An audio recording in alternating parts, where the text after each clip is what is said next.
5 seconds. Start. சட்டப்பேரவையில் ஓர் உறுப்பினர் பேசியதாவது: தலைவர் அவர்களே, வரவு செலவு திட்டத்தின் மீது பேச வாய்ப்பு அளித்ததற்கு முதற்கண் என் நன்றியை தெரிவித்துக் கொள்கிறேன். இந்த திட்டத்தில் வரிச்சுமை குறைக்கப்பட்டிருக்கிறது. ஏழை மக்களுக்கும் நடுத்தர மக்களுக்கும் எந்த பளுவையும் உண்டாக்காது என்பதால் இந்த திட்டத்தை நான் மனமார பாராட்டுகிறேன். இந்த திட்டத்தில் 5 ஏக்கர் வரை நிலம் உள்ள விவசாயிகளுக்கு கடன் சுமை ரத்து செய்யப்பட்டிருக்கிறது. அதை பாராட்டுகிறேன். அதேபோல் 5 ஏக்கர் நிலம் வைத்திருப்பவர்களுக்கு உள்ளதை போல் வருமானம் பெறுகின்ற நடுத்தர மக்கள், ஏழை எளியவர்கள், வேறு எந்த சொத்தும் சுகமும் இல்லாதவர்கள் இருக்கிறார்கள்.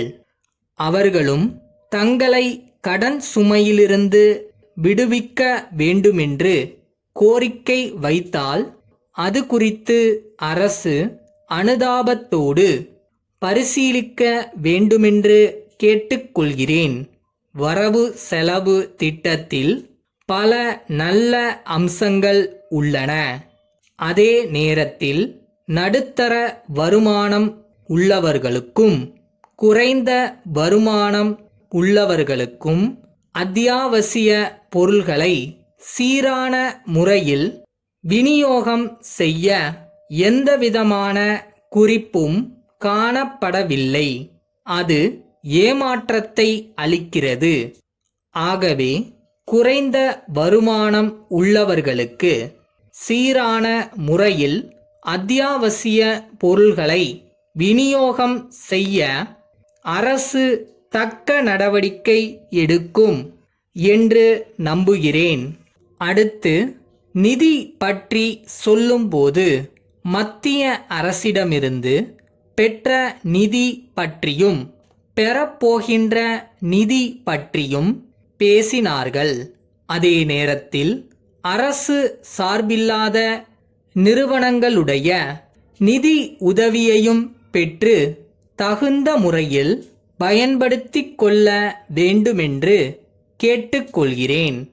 ஆயுள் காப்பீட்டுக் கழகம், உலக வங்கி, ரிசர்வ் வங்கி போன்ற நிதி வளம் உடைய அமைப்புகளிடமிருந்தும் முழு அளவிற்கு நிதி உதவியை தமிழகம் பெற வேண்டுமென்று கேட்டுக்கொள்கிறேன்.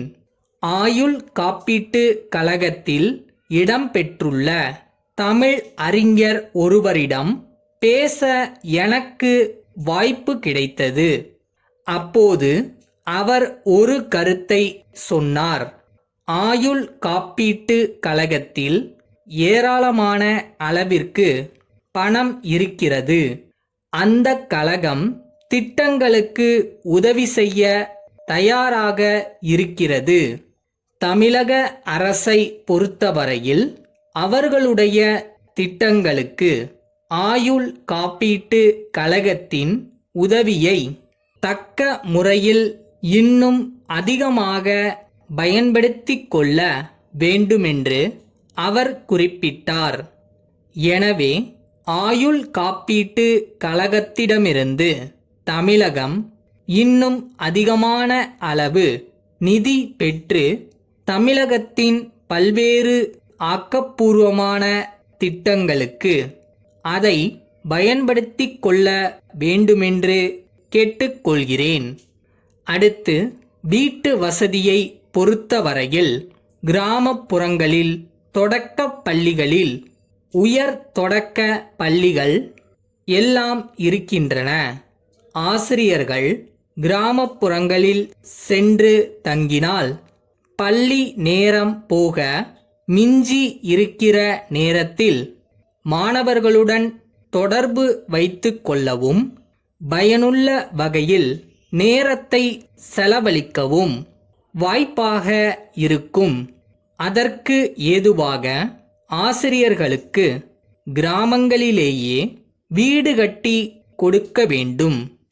கருவூல கணக்கு இயக்குனர், சென்னை அவர்கள் செயலாளர் நிதித்துறை, சென்னை அவர்களுக்கு எழுதும் கடிதம்: ஐயா, சார்நிலை பணியாளர்களுக்கான கணக்கு தேர்வுக்கான பயிற்சி வகுப்புகள் வரும் மே மாதம் 1 தேதி ஆரம்பிக்கப்படும்.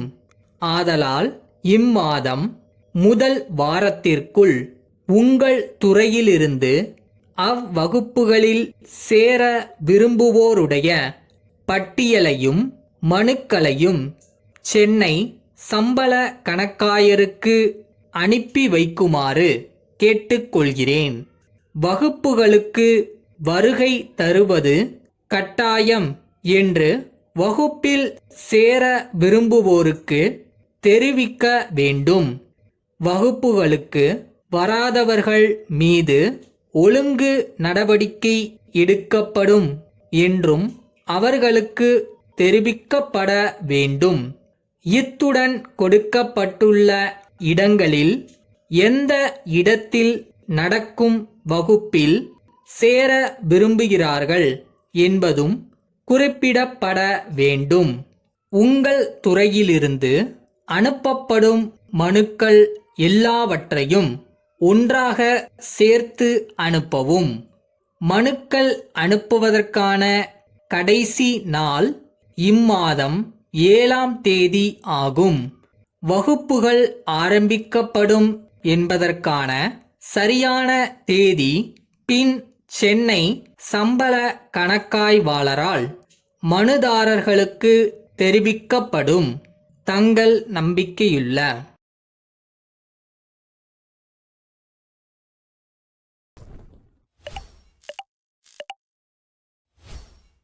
பிறக்கும் போதே எல்லாத்தையும் கற்றுக்கிட்டா பிறந்தோம். காலப்போக்கில் ஒவ்வொன்றா கற்றுக்க வேண்டியதுதான். இதுக்கெல்லாம் கவலைப்படலாமாடா அப்புறமா?